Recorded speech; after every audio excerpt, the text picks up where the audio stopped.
Hi అండి, good afternoon. ఈ రోజైతే నేను ఎగ్ కర్రీ చేస్తున్నానండి. అదైతే చాలా టేస్టీగా ఉంటుంది. మీరు ఒకసారి ట్రై చేసి ఎలా ఉందో కామెంట్స్ పెట్టండి. చూడండి, ఈ ఎగ్ కర్రీ చేయడానికి అయితే కావాల్సిన ఐటమ్స్ అయితే నేను 2 బే లీఫ్ తీసుకున్నాను, చెక్క, లవంగము, కొరియాండర్ లీవ్స్ గార్నిష్ చేయడానికండి, కస్తూరి మేతి తీసుకున్నానండి, 3 టమోటాస్ని అయితే ప్యూరీ చేసి పెట్టుకున్నాను. ఈ పేస్ట్ అయితే కింద 10 కాజు తీసుకున్నాను, ఒక 2 స్పూన్స్ తెల్ల నువ్వులు ఉంటాయి కదండి తీసుకున్నా. ఆ రెండు అయితే మిక్సీ చేసి పెట్టుకున్నాను. 1.5 spoon ginger garlic paste, ground nuts, బటానీ నైట్ వాటర్లో నీట్గా సోక్ చేసి పెట్టుకున్నానండి. 1 ఆనియన్ అయితే నేను పేస్ట్ చేసి పెట్టుకున్నాను. వీటితో పాటు నేనైతే గ్రౌండ్ నట్ ఆయిల్ తీసుకుంటున్నానండి. ధనియా powder, turmeric powder, chilli powder, salt, garam masala అండి. ఇది ఏ విధంగా తయారు చేయాలైతే నేను ఇప్పుడు మీకు చూపిస్తానండి. నేను సపరేట్ బౌల్లో అయితే ఎగ్స్ అయితే బాయిల్ చేస్తున్నానండి. వాటితో పాటు చూడండి, నేను ప్యాన్లో అయితే ఆయిల్ వేసుకున్నాను. ఆయిల్ హీట్ అవ్వగానే బే లీఫ్, చెక్క, లవంగా ఉంది కదండి, అది వేసాను. అది వేసిన వెంటనే గ్రైండ్ చేసి పెట్టుకున్న ఆనియన్ పేస్ట్ అయితే వేసి ఒక 2 మినిట్స్ ఫ్రై చేయాలి. చూడండి, ఆనియన్ పేస్ట్ అయితే కొద్దిగా కలర్ చేంజ్ అయిందండి. ఫుల్ బ్రౌన్గా అయితే రావాల్సిన అవసరం లేదు. ఇప్పుడైతే మనము జింజర్ గార్లిక్ పేస్ట్ యాడ్ చేయాలి. ఈ పచ్చి స్మెల్ ఉంటుంది కదా, జింజర్ గార్లిక్ పేస్ట్ ఉంటుంది కదండి, ఆ స్మెల్ పోయేంత వరకు అయితే మనము ఫ్రై చేయాలి. చూడండి, జింజర్ గార్లిక్ పేస్ట్ అయితే స్మెల్ పోయింది.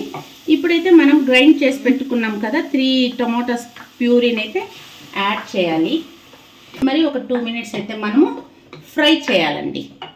చూడండి, టమోటాస్ అయితే పచ్చి స్మెల్ పోయింది. తర్వాత వచ్చేసి ఆయిల్ కూడా లైట్గా పైకి అయితే తేలుతోందండి. నేను ఎక్కువ ఆయిల్ వేయలేదు కాబట్టి అలా ఉంది, కానీ ఆయిల్ అయితే కొద్ది వరకు అయితే పైకి వస్తుందండి. ఈ టైంలో పించ్ టర్మరిక్ పౌడర్, 1.5 స్పూన్ ధనియా పౌడర్, 1 స్పూన్ వేసి పైన 1/4 స్పూన్ అయితే చిల్లీ పౌడర్ అయితే వేసానండి. ఇప్పుడైతే నేను గరం మసాలా పౌడర్ యాడ్ చేయను. గరం మసాలా పౌడర్ ఫైనల్గా అయితే యాడ్ చేస్తాను. ఇవి వేసిన తర్వాత ఒక 2 మినిట్స్ అయితే మనము ఫ్రై చేయాలి. చూడండి, మనం వేసిన అన్నీ ఫ్రై అయ్యాయి కదా. 2 మినిట్స్ తర్వాత నేను ముందుగా అయితే నువ్వులు, కాజు అయితే పేస్ట్ చేసుకున్నాను కదండి, అది పేస్ట్ సపరేట్ చేసిన తర్వాత మిగిలిన వాటర్ అండి, ఆ వాటర్ని అయితే ఇప్పుడు యాడ్ చేస్తున్నాను. ఇప్పుడే మనకి ఎంత వాటర్ కావాలో అంత అయితే యాడ్ చేసుకోండి. ఈ వాటరు మరిగేంత వరకు లిడ్ అయితే క్లోజ్ చేద్దామండి. చూడండి, కర్రీ అయితే మరుగుతుంది కదా. ఈ టైంలోనే మనం సోక్ చేసి పెట్టుకున్న బఠానీ, గ్రౌండ్ నట్స్ని యాడ్ చేసి సాల్ట్ కూడా మనము ఇప్పుడే యాడ్ చేసుకోవాలండి.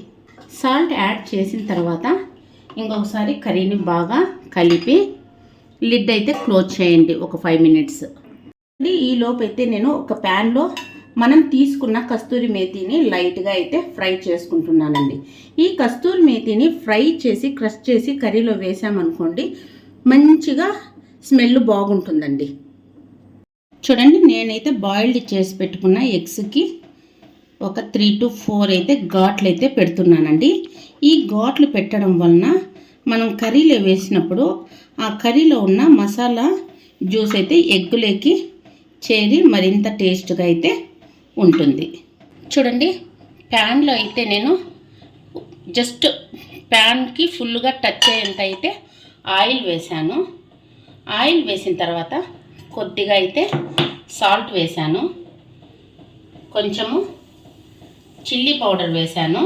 వేసిన తర్వాత అది నీట్గా మిక్స్ అయితే చేయండి. మిక్స్ చేసిన తర్వాత మనమైతే ఘాట్లు పెట్టాం కదండి, ఆ ఎగ్స్ వేసి సిమ్లో ఒక 2 to 3 మినిట్స్ అయితే ఫ్రై చేయాలండి. చూడండి, కర్రీ ఒకసారి బాగా కలుపుకొని అందులోకి మనం ఫ్రై చేసి పెట్టుకున్నాం కదండి, ఆ ఎగ్స్ అయితే యాడ్ చేయాలి. ఎగ్స్ యాడ్ చేసిన వెంటనే మనమైతే పేస్ట్ చేసి పెట్టుకున్న కాజు, తెల్ల నువ్వుల పేస్ట్ని కూడా యాడ్ చేయాలండి. ఎగ్ బఠానీ కర్రీకి ఈ కాజు, తెల్ల నువ్వుల పేస్ట్ వేయడం వల్లనే టేస్ట్ మరింత యాడ్ అవుతుంది.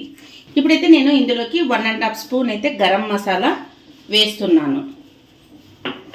గరం మసాలా వేసిన తర్వాత ఇంకొకసారి కర్రీని అయితే నీట్గా కలిపి పెట్టాలి. తర్వాత మరి ఒక 3 మినిట్స్ అయితే మనము లిడ్ అయితే క్లోజ్ చేయాలండి.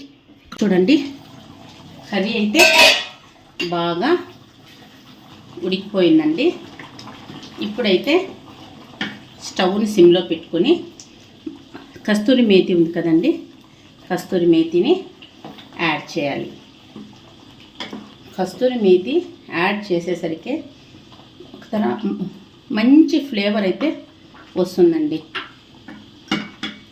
కస్తూరి మేతిని యాడ్ చేసిన వెంటనే కొరియాండర్ లీవ్స్ ఉన్నాయి కదండి, కొరియాండర్ లీవ్స్ని కూడా యాడ్ చేయండి.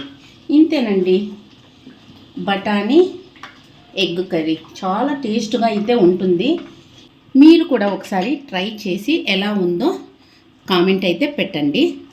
ఈ వీడియో మీకు నచ్చినట్లయితే ప్లీజ్ లైక్ చేయండి, షేర్ చేయండి, సబ్స్క్రైబ్ మై ఛానల్.